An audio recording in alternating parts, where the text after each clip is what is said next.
everyone, Danielle here, and I'm back with another art journaling inspirational video. In today's video, I'll be sharing 8 different ways you can use writing in your journal. These tips are great for beginners or if you're just feeling stuck. I hope you're inspired by looking at a few of my journal pages, so let's go ahead and get started. For this first example, I call this the side note. If you need a quick way to add your handwriting or just a few of your thoughts down on a page, you can write it off to the side in the corner, and it'll really add a personalized touch to the page. This is my most used type of journaling that I do because it's really quick and easy. You don't have to go too deep or overthink it. Not all of my pages have journaling, but when I look at a page and I feel like something's missing, it's typically writing, my own handwriting. This is a page from a few years ago, and I used the same idea, but I just filled the side of the page with more journaling. So I hope that you use this first technique in your journal. This next type of journaling is called wrapped. And it's when I wrap my words around a silhouette or a subject on my page. Kind of like when you're writing in Microsoft Word and you wrap the words around the image. That's kind of what I like to do in some of my pages. So you can see I do it around the face and then around her hair, kind of following the shape of the page or the shape of the element that you have on the page. Here's another page where I use this, and it was nice because the white Posca pen really stood off the page because of the dark background. Again, I knew I wanted to fill this area. I didn't know what to use, and so once I started writing, it kind of just felt right. The next type of journaling I wanted to share is hidden. I had painted her face on a separate sheet of paper and I didn't want it there anymore. And so all I did was cut her out and added her on top of this journaling and wrote some stuff on the back as well. And it worked out so well. And then this next page, I have some tags here. I think this was an old class that I did.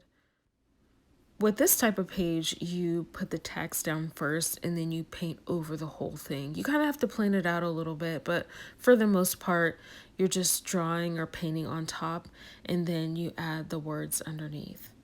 And so they remain hidden. The next type of journaling I wanted to share was more of a diary style.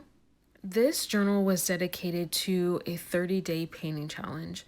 And so I painted almost every day for 30 days and it was just random stuff. And so I put in the date, I put in what colors I used, how I was feeling throughout the process of each day. I did little swatches and mini sketches and paintings, and I loved doing this journal. In this style, you can include your mood, your supplies, where you are, preliminary sketches, the date, the time, everything. So that when you go back to something like this, you have a really good idea of where you were as an artist. Some of these are so embarrassing to look at, but this is how I painted a fox in 2014. And my style has changed a lot and I paint differently now. This is actually a fox that I painted last year, I think it was, or maybe the year before, I'm not sure. But my style has changed, and that's why I love these diary type ones, because you can kind of really see where you were.